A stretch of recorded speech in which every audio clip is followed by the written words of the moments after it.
Bonjour à toutes et tous, j'ai l'immense bonheur aujourd'hui d'accueillir Mathieu Juglar. Mathieu, bonjour. Bonjour. Cette voix gutturale. Tu sais que tu fais partie des premières personnes que j'ai entendues en podcast. Quand j'ai lancé Atypique, j'ai écouté pas mal de podcasts et tu faisais partie des gens que j'ai entendus. Et tu es, au-delà d'être président de Voir Ensemble, on en parlera, une personne déficiente visuelle de naissance, mais qui n'est pas kiné. Effectivement, je suis déficient visuel de naissance. Je suis avocat au barreau de Paris, je suis président de Voir Ensemble. J'ai également présidé, et pour des raisons simplement ordinales, je ne la préside plus, une association qui s'appelle Droit comme un H, qui est destinée à l'intégration ou l'inclusion des jeunes en situation de handicap dans la profession juridique et judiciaire. Et j'ai fait, ma foi, un certain nombre d'autres choses de mes 41 années de vie. Comment est-ce que tu es le seul avocat qui est déficient visuel ou pas ? Non. Non. J'ai sans doute été un des premiers, mais je n'étais certainement pas le premier, puisqu'il y a eu avant moi l'excellent Dominique Bréard qui, hélas, aujourd'hui a décidé de quitter le barreau, sans doute pour des questions d'âge davantage que pour des questions de compétences. Il y a eu, bien évidemment, quelques autres confrères. Je crois que Hervé Rial, le professeur Hervé Rial, non-voyant également, je ne sais plus s'il a eu le titre d'avocat, en tout cas il est professeur agrégé de droit public, et il est beaucoup plus âgé que moi. Donc je suis évidemment loin d'être le seul. Et puis bien évidemment, quand on est avocat non-voyant, on a tout de suite l'image de Portalis. Portalis qui était un immense juriste, immense avocat, et qui a été l'un des principaux rédacteurs du Code civil, à une époque où il n'y avait ni braille ni ordinateur. Merci. on sent quand même le métier. Hein. Je veux dire, les réponses vont être toujours très garnies. On va essayer. Pas trop, peut-être. 41 ans, donc globalement, dans les années 2000, tu es en pleine étude d'avocat. Voilà, pleine étude de droit.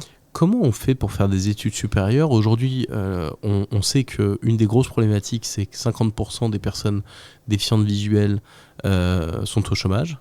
Toi, tu as décidé de faire des études supérieures.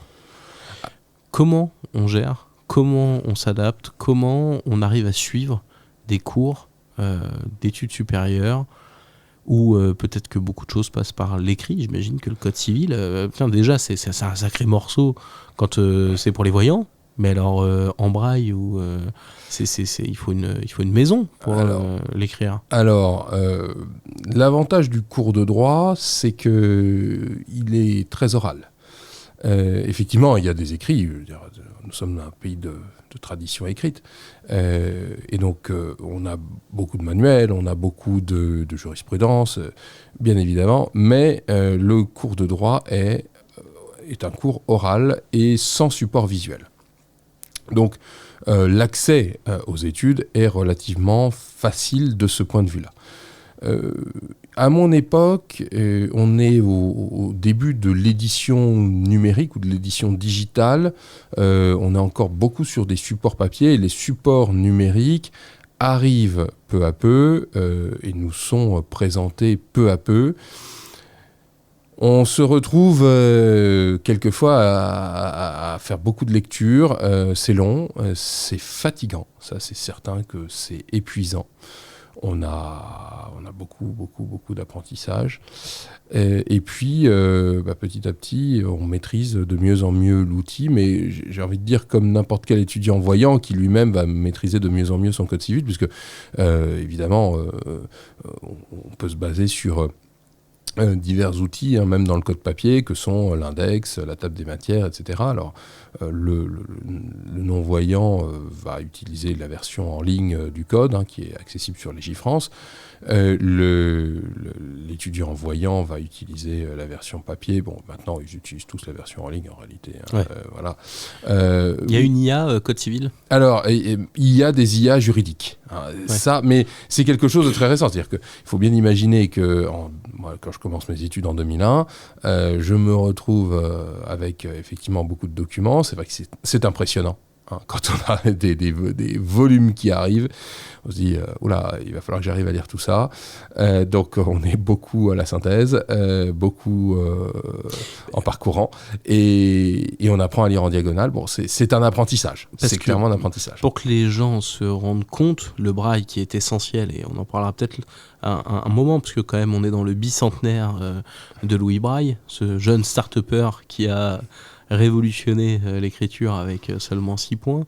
Un livre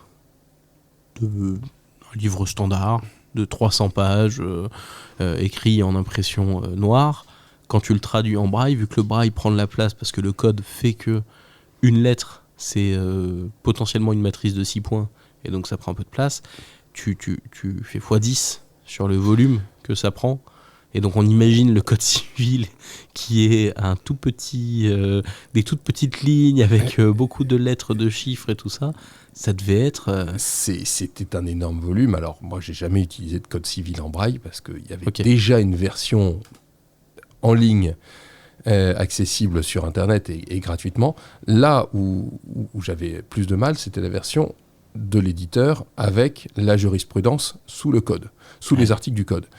Ça, c'est une version qu'on n'a pas à l'époque, donc, qu'on n'a pas en numérique pour tout le monde. Voilà. Et donc, on se retrouve avec une difficulté sérieuse, c'est-à-dire que les arrêts, il faut aller les chercher tout seul, il faut apprendre à lire des arrêts tout seul. Voilà. Donc, quand tu plaides, ouais. Quand on connaît mal ce métier, moi je le connais mal, j'ai jamais eu pour l'instant l'occasion d'aller dans un tribunal pendant un jugement. Ce qu'on voit dans les films, c'est des gens qui font des grandes plaidoiries, tout à l'oral, qui regardent pas de notes, qui lisent rien, etc.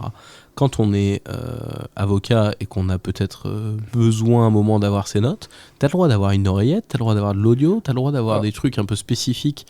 Et est-ce que ton métier a été adapté ou pas du tout ? Alors, ça c'est tout le mystère de la prise de parole. Il faudrait remonter presque au présocratique pour distinguer ici et rentrer dans ce débat très compliqué que tu soulèves. Certains considèrent que la plaidoirie doit être écrite, que la prise de parole n'est qu'une répétition de l'écrit, et ce serait sans doute Démosthène dont on disait que son éloquence suintait la sueur des bougies et la lueur des bougies, qui serait sans doute le meilleur ambassadeur de cette école-là. J'avoue que je ne suis pas du tout de cette école-là. Je crois beaucoup plus au jaillissement spontané de la parole.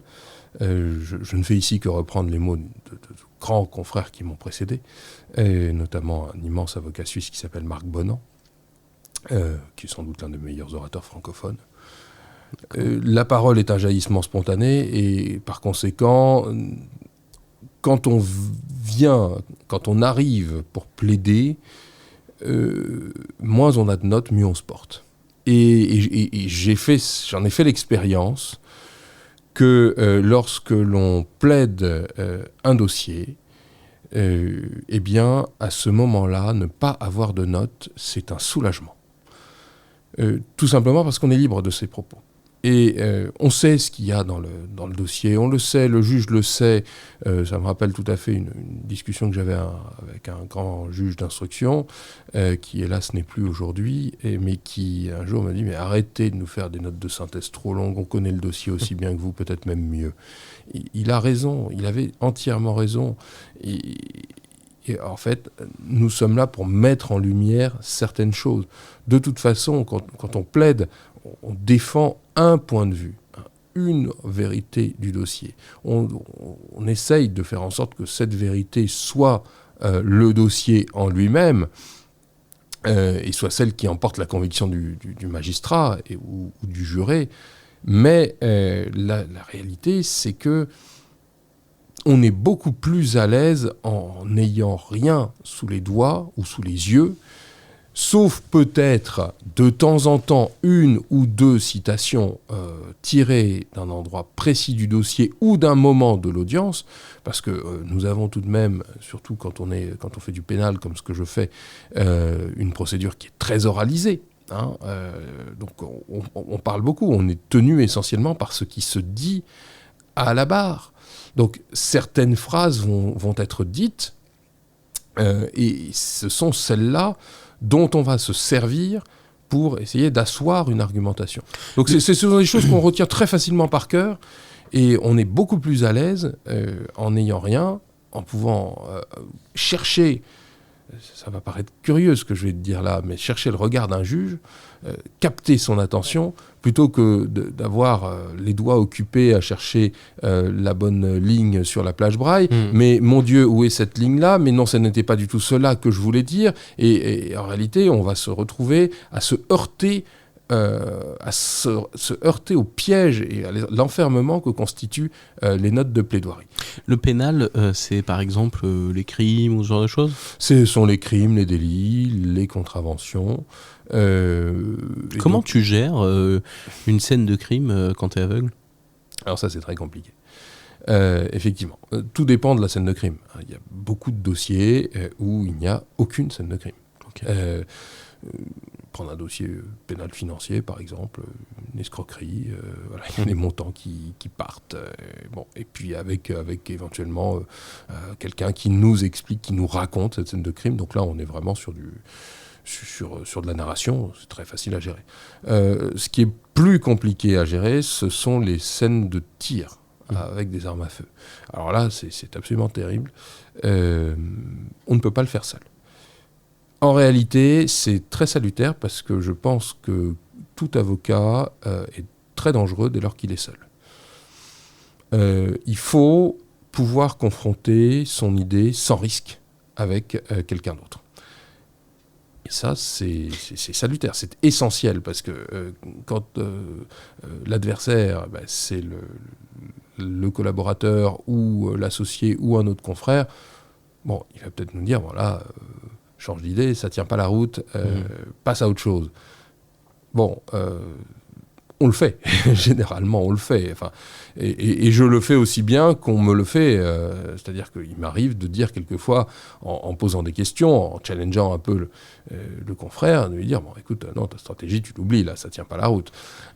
Quand c'est un juge qui vous le dit, bon, c'est plus embêtant parce qu'il y a quelques années de prison à la clé en plus pour le client. Donc, Et est-ce que tu as déjà eu des situations où tu faisais appel à une reproduction tactile, ou sinon tu avais besoin de toucher quelque chose pour te rendre compte d'une matière, ou est-ce que en fait le métier fait que il y a une distance et il y a ce qu'on voit à la télé, NCIS, Dexter et compagnie, et puis il y a la réalité qui est en fait pas tout à fait ça? Alors non, j'ai quand même eu besoin quelquefois de me représenter l'environnement. Pour cela, alors dans les scènes de crime, on a très souvent des reconstitutions, ce qu'on appelle des reconstitutions. Qu'est-ce que c'est? C'est qu'on arrive sur les lieux et on essaye de voir comment ça s'est passé. Donc on va jouer, on va mimer la scène et on essaye de comprendre ce qui s'est passé. Et donc là, on a tous les atouts en main. C'est-à-dire qu'on peut vraiment tout toucher.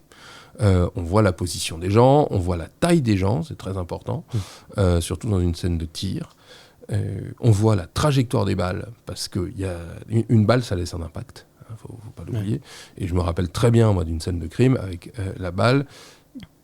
On observe vraiment une trajectoire montante, parce que la balle, quand elle ricoche, on sent la trace ascendante de la balle sur la surface où elle a ricoché.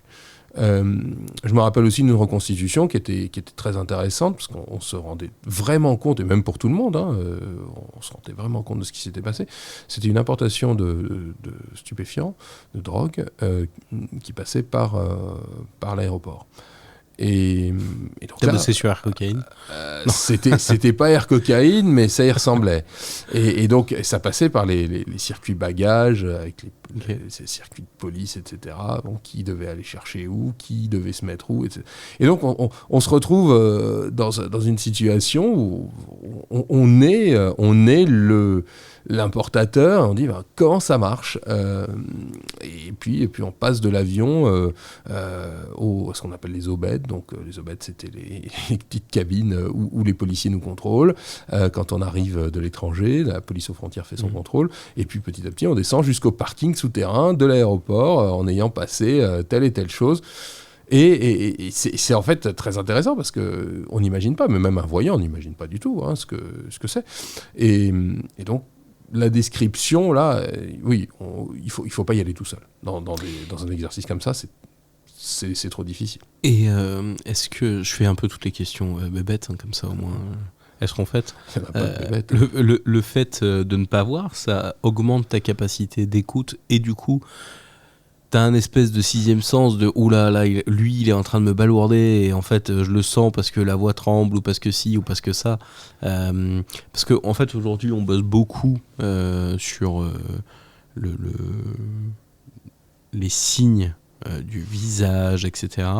Mais j'imagine que la concentration que tu peux avoir sur une voix ou sur une manière de parler ou sur des vibrations à certaines questions, est-ce que c'est quelque chose sur lequel tu t'appuies ou non en fait Si, on s'appuie beaucoup là-dessus. Et notamment quand on écoute l'adversaire. Ouais. Et là, on est redoutable. Et on sait très bien quand un adversaire essaye de nous promener. Et ça se sent tout de suite. C'est terrible d'ailleurs. Et ça se sent tellement vite. Et on le sait aussi de la part d'un juge. Moi, je me rappelle très bien d'un juge qui un jour dit à un de mes clients, un client dans un beau dossier de braquage, c'est vraiment un dossier amusant d'ailleurs,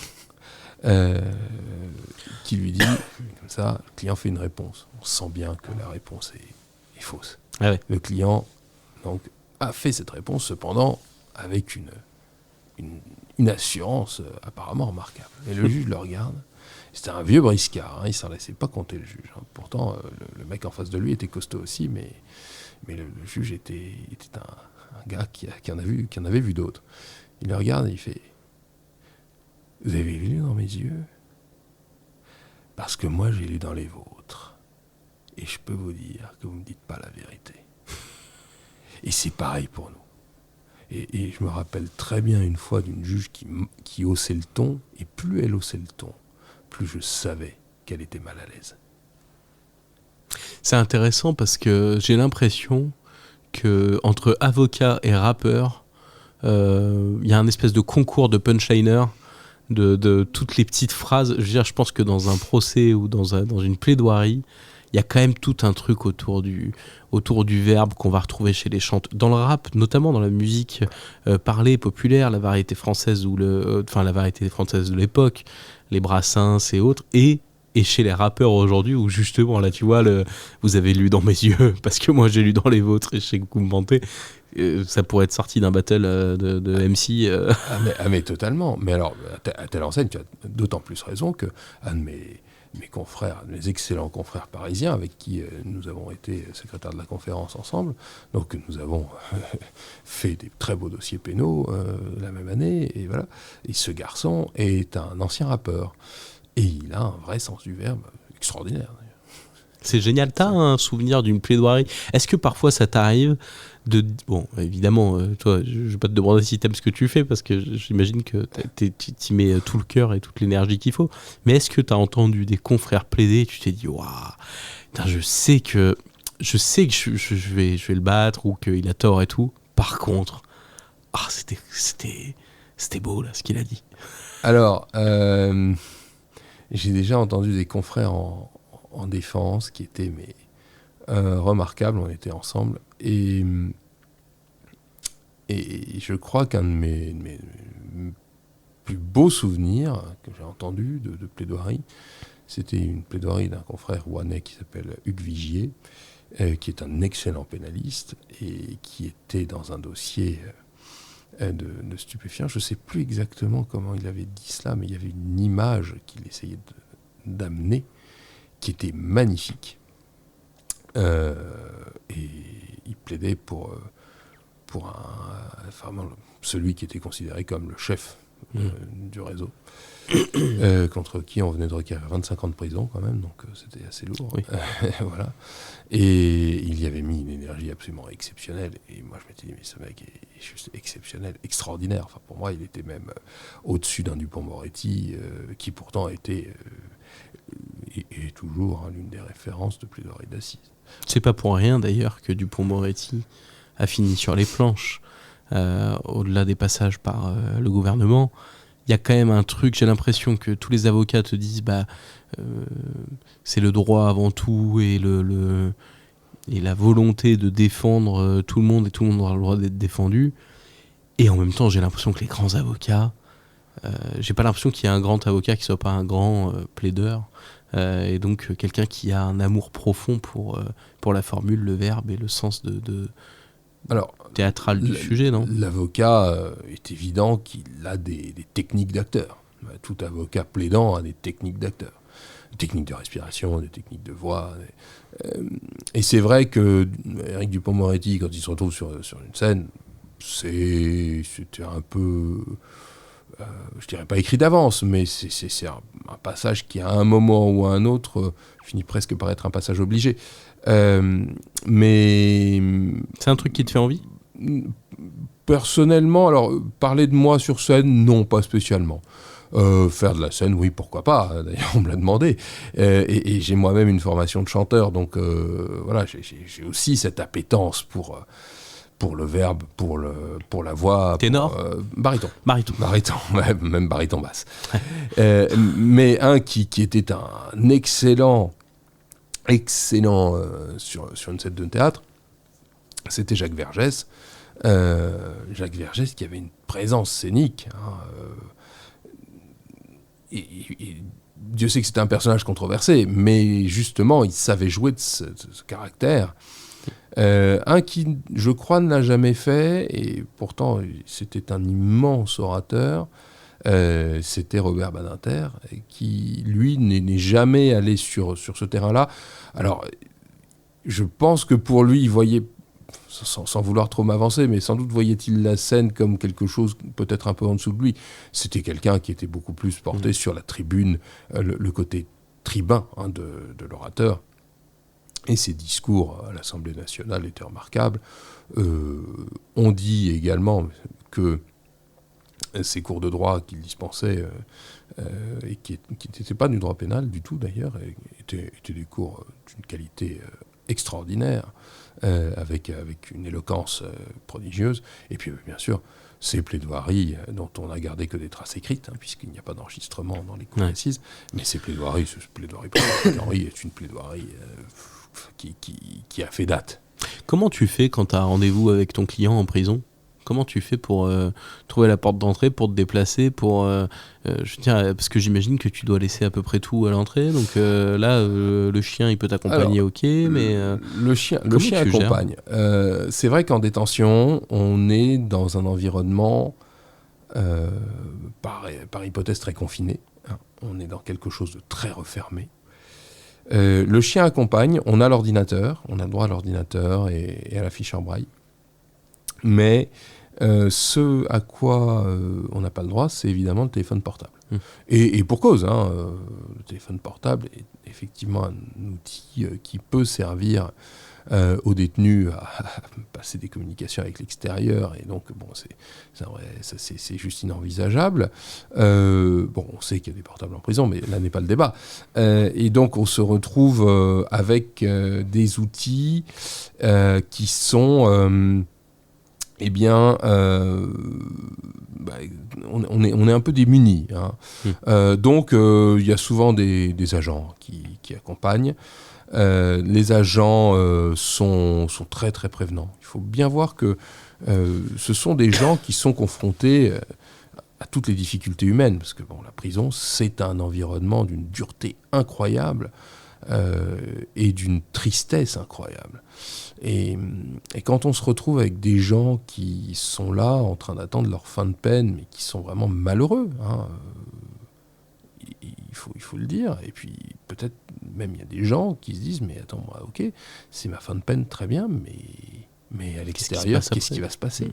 Donc ils sont confrontés à la détresse, hein, ces gens-là. Donc accompagner une personne déficiente visuelle, alors là, ça leur fait ni chaud ni froid. Hein. Enfin, ils savent très bien faire. C'est ce qu'il y a même probablement de plus facile dans leur quotidien. Tu as fait le choix de t'engager dans le secteur associatif. Au-delà de ton métier, tu es président donc, de Voir Ensemble, qui, pour l'histoire, s'appelait la Croisade des Aveugles, était une association qui a été créée suite à la Première Guerre mondiale, c'est ça ? Alors, la Croisade des Aveugles, c'est un mouvement de personnes qui se crée en 1927 autour de cette idée qu'il y a tout un mouvement chrétien de personnes déficientes visuelles qui ne se sent pas représenté au sein des structures existantes. Et puis, elle va devenir Voir Ensemble en 2003. C'est la première asso qui se crée sur ces sujets-là ou c'est quoi à peu près Sur le sujet chrétien, oui, c'est vraiment la première. À ma connaissance, en tout cas, il y en avait peut-être eu d'autres, mais je ne crois pas.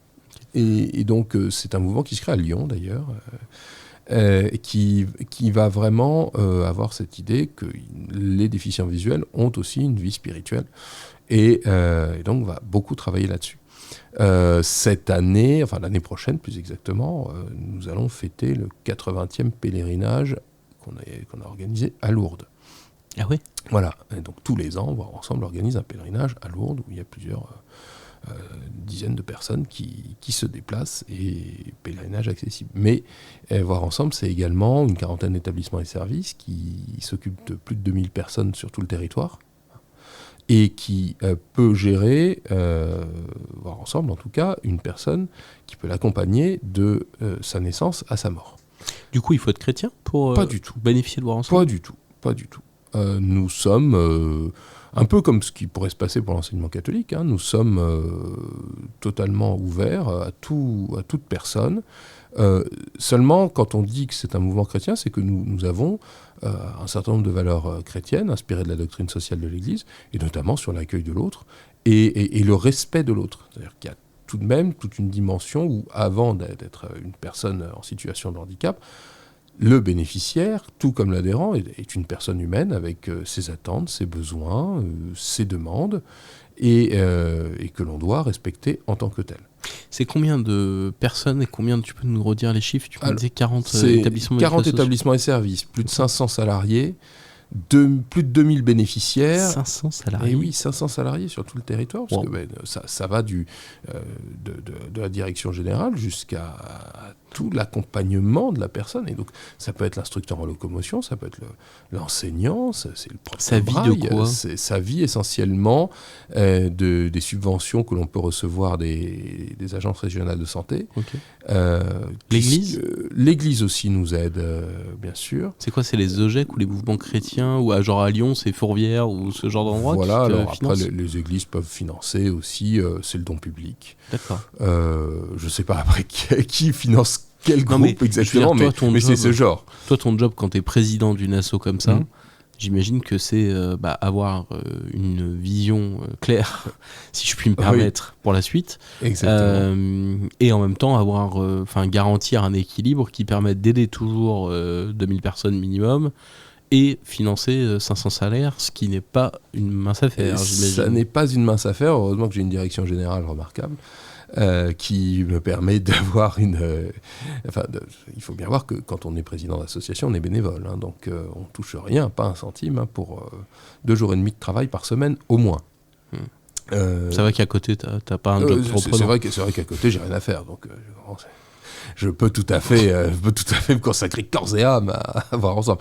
Non, plus sérieusement, heureusement que Voir Ensemble, il y a tout un maillage territorial avec les groupes de Voir Ensemble qui sont répartis sur le territoire, parce qu'on a aussi tout un groupe de bénévoles qui comprend à peu près 2000 à 2500 bénévoles qui ont des activités diverses que sont les voyages, donc 500 salariés, 2500 bénévoles, 2500 bénévoles et on aide 2000 personnes. Et à peu près 2000 personnes accompagnées au quotidien. Et tout ça piloté depuis la capitale mondiale de la déficience visuelle, le quartier haut émérite des DV, Duroc. Et tout ça piloté depuis Duroc, effectivement, avec tout de même une dimension décentralisée, Évidemment. évidemment. Mais Duroc, pour nos auditrices et auditeurs qui ne connaissent pas, c'est un quartier donc, dans le 7e arrondissement de Paris, où il y a l'INJA, le siège de l'AVH, Voir Ensemble, Happy DV, le campus Louis Braille,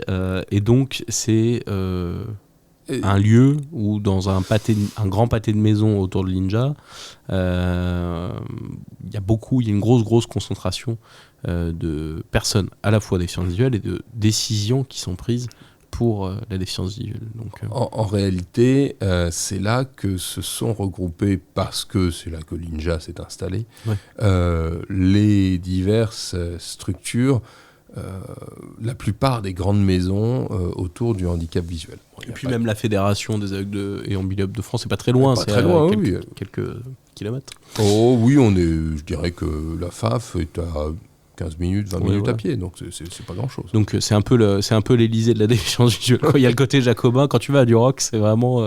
Ah bah non, Duroc, c'est sûr que là, si on veut parler de DV, c'est un peu là où il faut se trouver en France. Oui, tout à fait. Ouais. Voilà. L'objectif de l'asso, mis à part tout le champ médico-social, les sorties, l'accompagnement dans la vie de jeunes enfants à adultes, jusqu'à la mort. Du berceau à la mort. Du berceau au tombeau. Ok. Excellent. Voilà, du berceau au tombeau, c'est. À part ça, c'est quoi à part la partie humain et accompagnement, c'est quoi l'objectif? Pourquoi avoir une asso comme ça et quel est son objectif? C'est déjà pas mal. Non, évidemment. Non, l'objectif, il y a aussi cet objectif spirituel qu'il faut bien garder à l'esprit, parce que pour l'instant, on est les seuls à l'afficher. Et puis, cet objectif, c'est également par ce regroupement finalement autour d'une même cause de la déficience visuelle, de l'accompagnement de la déficience visuelle. Je n'aime pas parler de défense, mais plus d'accompagnement. On va regrouper des usagers, des utilisateurs, appelons-les comme on veut, des bénéficiaires des déficiences visuelles, enfin je ne sais pas très bien quelle serait la meilleure appellation, et des professionnels. Avec cette idée que le déficient visuel peut devenir le patron de la structure. Okay. Et donc, l'objectif premier, enfin du moins c'est la vision que nous portons, c'est l'autonomie de la personne, à tout prix. À tout prix. Donc c'est une question presque pour nous de dignité. Alors évidemment, malheureusement, certaines personnes ont un accès plus difficile à l'autonomie que d'autres. Mais on essaye toujours de porter cette vision autonome de la personne. Pour essayer de faire en sorte qu'elle trouve un équilibre dans sa vie sociale, sentimentale. On va prendre un exemple très simple. Une personne juridiquement totalement capable, majeure, vaccinée, etc., que nous accompagnons parce que nous l'hébergeons dans un foyer de vie, voilà. Sans que ce soit forcément un accueil médicalisé, mais un foyer de vie, veut fréquenter quelqu'un. C'est son droit le plus absolu. Souvent, nous avons des familles qui peuvent dire « mais non, il ne faut pas que mon fils ou ma fille fréquente cette personne ». Et là, il y a une difficulté, c'est que nous n'avons aucun droit, nous, associations, et vous, parents, nous n'avons aucun droit de lui interdire telle ou telle fréquentation. Et c'est très difficile à faire comprendre aux gens, ça. Ouais. Et en réalité, quand on a un dossier comme celui-là qui peut arriver, et on en a eu connaissance parce qu'on a créé un comité éthique en même temps qu'un conseil scientifique depuis maintenant un peu plus d'1 an et demi. Quand on a des questions comme ça qui arrivent, d'abord on s'y attend pas du tout. En tant que président, moi j'ai entendu ça, j'ai un peu sauté au plafond. Parce on a l'impression que c'est un peu le monde d'avant. C'est complètement le monde d'avant. Et surtout, c'est un manque de respect total de la personne. Mais on comprend aussi que la famille veut bien faire. Mais ça permet également de poser une espèce de cadre en disant attendez, la personne est libre, elle est libre, elle doit être autonome dans ses choix. Moi, dès lors que cette personne considère qu'elle sait se déplacer et que quelque part, je vois pas. Enfin, d'abord, j'ai aucun droit de la retenir, ça serait de la séquestration, donc je n'ai aucun droit de la retenir. Et dès lors que cette personne sait se déplacer, et puis à la limite qu'elle me prévient qu'elle n'est pas là, voilà, qui suis-je pour l'en empêcher? Ils ont bien fait de mettre un avocat oui, tout en haut. Absolument. Vous devez avoir un lien avec la culture. Tu sais, par exemple, je pensais à ça là, à la cathédrale de Saint-Denis, où les rois, basilique de Saint-Denis, oui. où les rois sont. Le roi de voilà, France c'est sont la enterrés. nécropole royale. Ouais, Et on a Tactile Studio a fait une très très belle représentation tactile, scénographie tactile, avec des plans, de la maquette, des choses comme ça. Est-ce que vous avez un lien particulier autour des établissements culturels, autour de... tu vois, tu me parles de Lourdes, je sais qu'on a des discussions souvent avec eux sur comment on fait pour... Alors Lourdes, on vient de financer la nouvelle maquette du sanctuaire. Donc, parfait. Voilà. Pour les établissements culturels, alors c'est quelque chose qu'on essaye de développer, c'est-à-dire que c'est quand même tout un travail de recenser ce qui se fait. C'est très long. On a une commission spécialisée là-dedans. C'est toujours un gros travail. Alors, c'est vrai que les établissements culturels, nos groupes sont assez en lien avec eux, surtout au niveau local, parce qu'en réalité, ça se fait pas mal au niveau local. On s'occupe assez peu, nous, de tout ce qui est audio-description. Alors, la transcription de bouquins, oui, on fait un peu de transcription, mais c'est pas vraiment le domaine premier, puisque ça, c'est plus réservé au CETEB et à la VH. Et l'audio-description, c'est un domaine essentiellement AVH, un peu API-DV. Donc nous sommes effectivement un peu plus sur les établissements, et ça se fait après au niveau local. On travaille pas mal là-dessus. Ouais, tout à fait. Je crois d'ailleurs que le groupe de Lyon s'entend plutôt bien avec les sanctuaires lyonnais. Très bien. C'est intéressant parce que c'est vraiment intéressant ce que tu expliques. À la fois, on voit bien un jeune homme plein d'ambition, qui est avocat, qui bouge de partout. On s'est eu au téléphone, tu revenais de Rome, etc., etc. Et en même temps, ce que tu nous expliques là, le lien avec les familles et ce grand écart qu'il peut y avoir avec...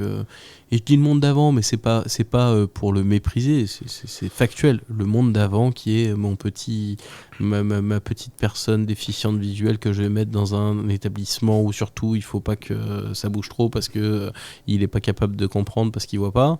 Et on voit bien que ça, c'est vraiment là... plus on avance, et heureusement plus on sort de la vision médico-sociale du handicap, et heureusement que c'est des personnes qui vont de l'avant, qui tirent tout ça. Comment on arrive à... C'est quoi toi le regard même en tant que professionnel, en tant qu'avocat, quand on voit que y a des lois, il y a des réglementations, il y a des solutions techniques qui te permettent d'être plus autonome, en fait, de répondre à la mission première de l'assaut qui est l'autonomie, retrouver de la spontanéité dans les déplacements, aller retrouver ton mec ou ta nana dans un café de manière autonome. Comment tu arrives à... quel regard tu portes d'un point de vue professionnel, et comment tu arrives à concilier tout ça, parce que à la fois il faut prendre le temps, il faut accepter que ce soit du temps long, et que peut-être que ce monde très ouvert, on ne le connaîtra pas, en tout cas c'est pour nos enfants qu'on le travaille. Et en même temps, toi, ta vie, elle n'est pas enfermée, quoi. Alors, c'est une très vaste question. C'est une très vaste question. Disons que... Alors, j'ai effectivement ce prisme de l'avocat, et l'avocat est un défenseur des libertés. Dans ces conditions, il me paraît tout de même inenvisageable, mais quand je dis inenvisageable, c'est tout simplement impensable qu'une personne déficiente visuelle, bénéficiant aujourd'hui, grâce à Dieu et à la technique, d'outils rendant une vie très accessible, quand même pas se mentir, l'accessibilité a fait des pas de géant depuis 40 ans, avec l'informatisation, avec également les dispositifs électroniques. Enfin, les nouvelles technologies aujourd'hui rendent la vie mais d'une facilité par rapport à ce qu'ont pu connaître les gens qui étaient nés, mais ne serait-ce que la génération précédente. Enfin, il faut s'imaginer ce qu'ont dû être les études des gens qui sont nés dans les années 50. On n'est pas si loin que ça. Donc des gens qui ont 75 ans aujourd'hui. Mon prédécesseur à la présidence de Voir Ensemble est un homme absolument remarquable. Jacques Charlin, le professeur Jacques Charlin. Ah, mais c'était Jacques. C'était Jacques. Jacques Charlin, mais... Il n'était pas prof de maths. C'était un prof de maths, mais attention. Il donnait des cours de maths à mon frère. C'était pas le prof de maths de lycée. Jacques Charlin, c'était le doyen de la faculté de mathématiques de Lyon. Oui, bien sûr. En toute simplicité. Bon, ce monsieur était doué d'une mémoire absolument exceptionnelle, était également doué de facultés intellectuelles, mais je pense très largement supérieures à la moyenne, et pourtant, il a fait ses études dans les années 70, c'est-à-dire à une époque où il n'y a pas de PC, il n'y a pas d'ordinateur, on est sur le braille tablette. Et en classe préparatoire, évidemment que Jacques Charlin, il ne va pas prendre ses notes à la Perkins. Donc c'est quelqu'un qui a dû... Non mais, enfin, il faut imaginer ce que c'est. C'est quelqu'un qui a une puissance de travail qui est phénoménale. Donc, alors pour en revenir au sujet très vaste que tu me poses là... Non mais, tu vois ce que je veux dire. Oui, mais je pense qu'aujourd'hui, on doit continuer de se battre pour l'autonomisation de la personne. Parce que, oui, c'est vrai, l'accessibilité a fait des progrès phénoménaux. Oui, c'est vrai, aujourd'hui, une personne déficiente visuelle qui a son bac peut prétendre faire des études supérieures dans des conditions assez approchantes de celles des voyants. Ça, c'est très vrai. La difficulté, elle va venir d'où ça ? C'est que le contenu informatique que l'on croyait nativement accessible ne l'est plus nécessairement. Et là, c'est dangereux. Donc, il y a toute une espèce de vigilance à avoir. Et ça, c'est le rôle d'une structure comme Voir Ensemble, ou comme une autre association, mais je prends Voir Ensemble parce que je prêche pour ma paroisse, c'est que nous devons être vigilants vis-à-vis des acteurs du monde d'aujourd'hui, à savoir l'entreprise comme la puissance publique, comme, alors quand je dis la puissance publique, ça peut être la municipalité, comme le département, comme l'État, pour que nous ayons toujours un contenu accessible. Alors là où je pense qu'il faut qu'on soit aussi vigilant, c'est que cette solution ne doit pas pour autant nous retarder et empêcher certains développements technologiques. Si je prends cet exemple-là, qui est évidemment caricatural, c'est celui de l'écran tactile. Si on considère l'écran tactile dans les années 2000, il est perçu comme une barrière à l'accessibilité absolument monumentale. C'est vrai que au début des années 2000, ou quand les premiers appareils exclusivement tactiles arrivent sur le marché, tous les non-voyants se disent « Mon Dieu, qu'est-ce qui va m'arriver ? Et moi, j'ai besoin d'un clavier. » Bon, aujourd'hui, tous les non-voyants, ou presque, ont des téléphones à écran tactile, comme tout le monde. Et c'est très bien comme ça. Et attends, juste pour rebondir là-dessus, parce que ça, je trouve très très intéressant. Pourquoi c'est arrivé ? Parce que Steve Jobs, qui à l'époque est président d'Apple, se dit et deal avec les écoles de DV aux États-Unis en disant si on rend tout accessible et qu'on repense complètement les interfaces, on prend le marché. Donc on développe VoiceOver, on développe tout ça, et on a vécu entre 2009, je dirais, ou peut-être 2009 et 2012, une montée en puissance, le génie d'Apple lié à un marché. Ce que ça veut dire, c'est que quand c'est perçu comme un vecteur de retour sur investissement économique, ça déclenche des innovations folles. Là où on a une loi de 2005 qui, au bout de 20 ans, et je vais te questionner après sur le fait du juridique, mais on voit bien que la loi, ça donne un cadre, ça fait un peu peur à certains quand vraiment ils sont bons élèves, mais globalement, c'est peut-être pas suffisant pour mettre à l'échelle. Alors, effectivement, le coup de maître de Steve Jobs, ça a été ça. Et c'était surtout de dire, tactile, ça veut dire toucher, et finalement, on met une synthèse vocale, puisqu'on sait produire de la voix de synthèse dans un téléphone, on met une synthèse vocale, on modifie un peu les gestes, et puis en avant, gagnant. Et c'est aussi simple que ça. Finalement, c'est de dire, vous êtes habitué à travailler avec un curseur, le curseur, c'est votre doigt. Donc, ça, une fois qu'on a mis cette philosophie qui est très simple, il suffisait d'y penser. Une fois qu'on a mis cette philosophie en place, plus de problème. Ça, c'est brillant. C'est brillant dans sa simplicité. Alors, oui, il faut créer une espèce de demande. Je pense qu'on est en train de vivre la chose avec les lunettes Meta. Lunettes Meta ou toute autre lunette qui vont permettre de décrire.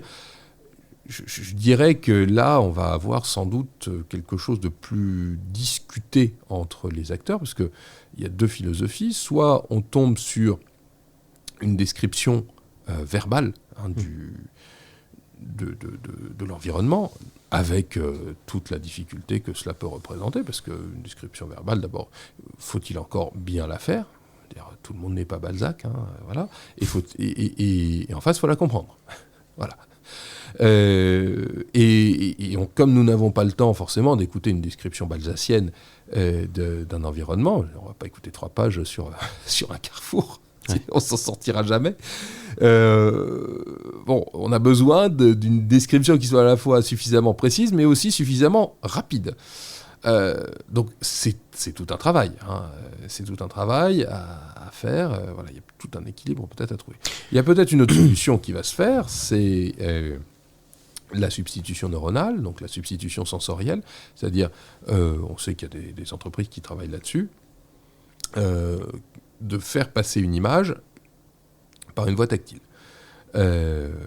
Ça, c'est un outil, personnellement, moi je pense que c'est une solution tout à fait envisageable et même probablement d'avenir, qui a certainement encore des choses à perfectionner, mais quelle technologie n'en a pas, voilà.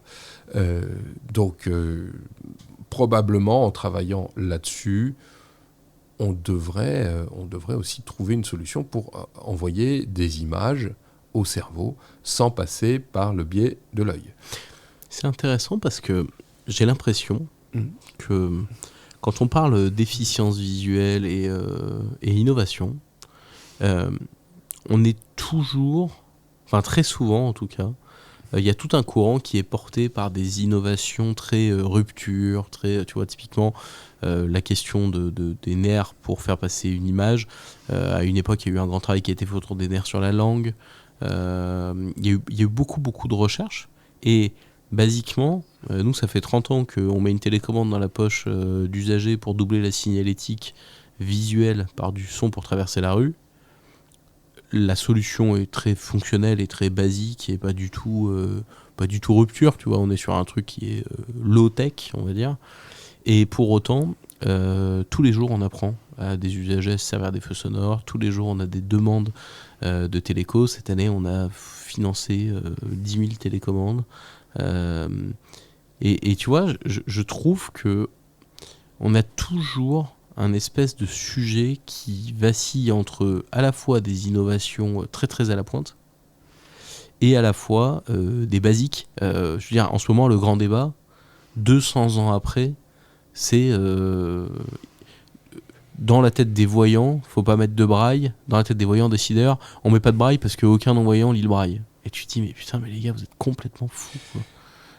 C'est pas ça le sujet, quoi. Alors, tu vois ce que je veux dire ? En réalité, effectivement, on oscille entre les deux parce qu'on a besoin des deux. Un voyant, il aura toujours besoin du feu rouge. Un non-voyant, il aura toujours besoin d'un son qui lui dit que le feu est rouge. Et c'est pas du low-tech, enfin, il faut pas considérer, il faut pas le prendre avec une... Je pense pas que tu le prennes d'ailleurs comme ça, avec une forme de détachement ou de mépris. On a besoin, mais du truc le plus basique qui soit. Une étiquette en braille, c'est le truc le plus simple qui soit. On a l'étiquette parce que, à un moment, c'est ce qui permet de lire, tout bêtement. Et alors, on pourrait parler du braille pendant des heures. Je pense que si on commençait à dire aux voyants, écoutez, demain, vous n'avez plus de panneaux, plus d'étiquettes, plus rien, et il n'y a plus de littérature. Je pense que si on leur présentait la chose comme ça, en disant, demain, vous ne pouvez plus lire, vous n'avez plus le droit de lire. C'est Fahrenheit 451, enfin, je veux dire, on brûle les bouquins. Donc, c'est pour nous... mais pour nous, quand je dis nous, c'est toute la civilisation, c'est absolument inenvisageable, à moins de vouloir faire un bond géant en arrière et de revenir à une espèce d'époque que aucun d'entre nous sur cette terre n'a connue, et de revenir à une culture complètement, mais même pré-orale, où on ne s'occupe plus de la connaissance, de l'histoire, des mathématiques. On ne s'occupe plus que de l'immédiateté perçue par les sens.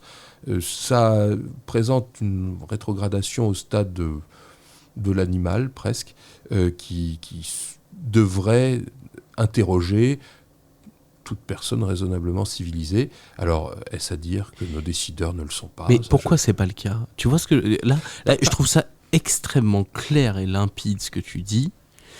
Pourquoi aujourd'hui 2 millions de personnes déficientes visuelles en France ? Si on prend, et je veux pas essayer de comparer, mais si on prend le fauteuil roulant, c'est 3 ou 4 fois moins.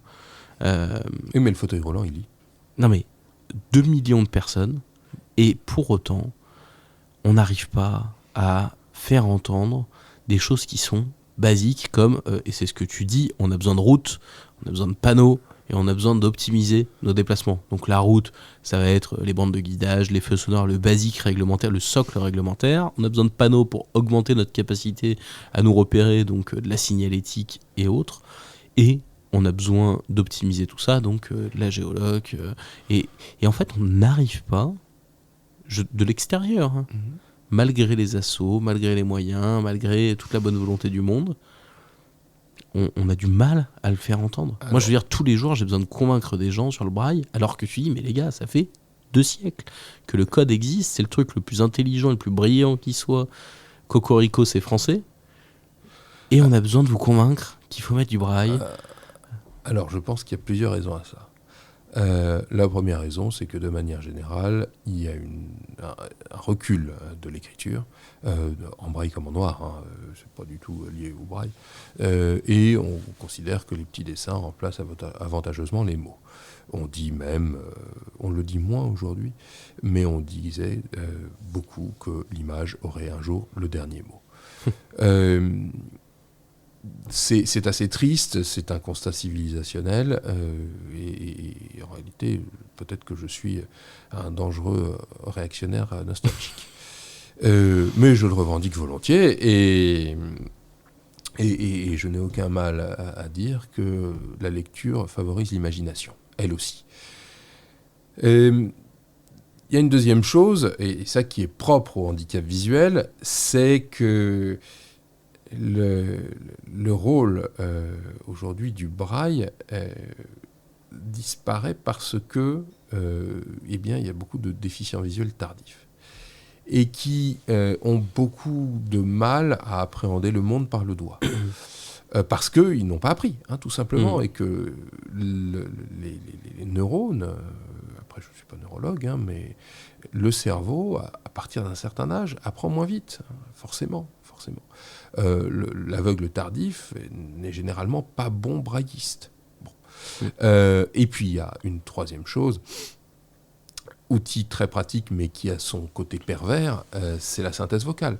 C'est vrai qu'il est plus simple d'utiliser une synthèse vocale pour lire de longs textes plutôt que de se pencher sur une plage braille. C'est sans doute également un tort, de trop utiliser la synthèse. C'est pratique, je suis le premier à l'utiliser, alors, je ne vais pas dire le contraire. Lire un long mail, passer rapidement de paragraphe en paragraphe, oui, on ira probablement plus vite à la synthèse vocale. Mais pour nous, Français, qui avons beaucoup de lettres muettes, et d'autant plus quand on est juriste, où on doit être très vigilant à l'orthographe, puisque quand on va mettre un « e » à la fin d'un mot, on ne va peut-être pas désigner, surtout si c'est un adjectif, on ne va peut-être pas désigner la même chose que si on n'en met pas. L'adjectif ne va pas s'appliquer au même nom commun si on met un « e » muet à la fin ou pas. Le braille est un essentiel, en réalité, comme toute l'écriture, est essentiel au travail du professionnel que je suis. Maintenant, je pense aussi que la difficulté que nous avons, c'est que de moins en moins de gens acceptent d'apprendre le braille, parce qu'on se dit c'est plus facile, c'est aussi simple d'apprendre à reconnaître une langue parlée. Mais sans doute qu'il n'y a pas eu cette réflexion autour de ce qui était essentiel dans l'écriture, c'est de pouvoir revenir, prendre le temps de la lecture, prendre le temps de la réflexion. Et la synthèse, elle impose un rythme, même si on règle le débit. La synthèse impose, l'oral impose forcément le rythme du locuteur. L'écrit, c'est le rythme du lecteur. Le lecteur choisit son rythme. Même si à la synthèse, on peut ralentir et accélérer quasiment à la volée. Aujourd'hui, c'est tout de même une technologie qui impose son rythme d'écoute. Hyper intéressant. J'ai quelques petites questions, parce que tu sais, on est dans le Tour de France, je ne suis pas un handicap, je suis atypique. L'objectif, c'est créer 20 événements sur tout le territoire pour créer 1000 emplois pour des personnes en situation de handicap en moins de 2 ans, donc montrer que c'est possible. Est-ce que le handicap et la performance vont ensemble ? J'aurais tendance à le penser, oui. J'aurais tendance à le penser parce que le handicap induit une certaine forme de performance. Notamment parce que quand on est handicapé visuel, on a forcément fait travailler sa mémoire, et la mémoire est ce qui sert pour trouver très rapidement une solution quand on mémorise bien un dossier. Je prends mon exemple, c'est encore celui que je connais le mieux. Quand on mémorise bien un dossier et que quelqu'un dit quelque chose dont on sait que c'est faux, on peut tout de suite dire oui, mais un tel a dit cela, par exemple. Lise Wagner, qui travaille avec moi, m'a toujours répété, et c'est devenu un gimmick, je ne suis pas un handicap, j'ai un handicap. Mais alors Mathieu, si tu n'es pas un handicap, tu es quoi ? Moi je suis avocat d'abord. Non mais vraiment, je suis avocat, il se trouve que je suis déficient visuel. Voilà, je suis né comme cela. Ça ne m'empêche pas de faire mon métier très correctement, je crois. Ça fait 15 ans que je fais ce métier, ça fait 15 ans que je suis ravi dans mon métier. J'ai eu de bons résultats, j'en ai malheureusement eu de mauvais aussi, mais qui n'en a pas eu de mauvais. Donc, les stats ne sont pas moins bonnes chez un avocat. Les stats ne sont pas moins bonnes. J'ai certainement une autre façon de travailler. Ça, c'est une certitude. Mais comme chacun, et heureusement d'ailleurs, va travailler à sa façon, il n'empêche que ça ne m'empêche d'avoir un accès à mes dossiers, de savoir les analyser, de savoir les défendre, de défendre des gens qui sont heureux puisqu'ils reviennent me voir. Alors, quand je dis ils reviennent me voir, généralement quand ils reviennent me voir, comme je suis quand même un tant soit peu pénaliste, c'est que c'est pas forcément bon signe pour la société. Mais après tout, voilà, il y en a qui sont malheureusement incorrigibles. Ça n'empêche qu'ils méritent d'être défendus. Alors j'en ai quelquefois qui m'envoient leurs enfants C'est de famille. Je me Ça se dis, transmet. voilà, quelle éducation avez-vous donné à votre fils, monsieur ou quelle éducation avez-vous donné à votre neveu? Bon, ça peut arriver, mais c'est aussi un signe de confiance, donc j'évite de les réprimander, d'abord, c'est pas mon rôle. Et voilà. Bon, moi, je me considère vraiment comme avocat. Enfin, je pense qu'il faut pas chercher à se définir, à faire du handicap une question d'identité. C'est une question de façon d'être, de façon de travailler, plus exactement, de façon de vivre, sans doute, puis par la force des choses. Mais en faire une question d'identité, c'est là que ça peut devenir, à mon avis, même dangereux et exclusif. Ouais, je souscris, cher maître. On a un petit gimmick dans Atypique, c'est que l'invité d'avant t'a posé une question et toi tu poseras une question à l'invité d'après. Alors l'invité d'avant, c'est Vincent Engler. Il a un plexus brachial, je le dis parce que dans sa question, c'est important de le savoir, depuis la naissance. Et donc, sa question, c'est si tu devais faire tes lacets de chaussures avec une seule main, sans t'aider de l'autre main et sans demander de l'aide à personne, comment tu t'y prendrais ? Alors, je ne suis pas assez habile de mes doigts pour faire mes lacets d'une seule main. Disons que j'ai jamais tenté l'expérience. Alors, je crois que là, je mettrais des mocassins. Tout simplement. C'est une bonne manière de sortir du cadre. Je contourne l'obstacle, oui, je suis lâche, peut-être. Je contourne cet obstacle en disant, oui, je mets des mocassins, ça ne rend pas le pied moins élégant, et c'est tout aussi facile à cirer, peut-être même c'est plus facile à entretenir. Et donc, alors évidemment, le mocassin a cet avantage que par temps froid, c'est moins agréable. Mais bon, il faut savoir quelquefois s'accommoder d'une petite difficulté. Et puis c'est mieux que de sortir pieds nus. Et de toute façon, on va pas sortir pieds nus, donc voilà. Alors, mais je confesse volontiers ma malhabileté je crois digitale. On est nombreux dans ce cas-là, et c'est marrant, je lui ai fait la même réponse. Je lui ai dit, tu sais, moi j'ai toujours des chaussures à lacets, mais je fais un nœud à l'intérieur de mes lacets, et puis je les mets à l'intérieur de mes... J'ai jamais fait mes lacets mais depuis tout petit, quoi. Et donc, je fais rarement mes lacets, en fait. Sauf pour le sport et tout ça, mais dans les chaussures du quotidien, bref. Alors moi, je lasse toujours mes chaussures le matin. Ça, tu sais, c'est un truc ça dépend les baskets qu'on a, quoi. Oui, bien sûr. Est-ce que tu as une question pour l'invité d'après, sachant que je ne te dis pas qui c'est? Ta question peut être ouverte, fermée, ce que tu veux. C'est difficile.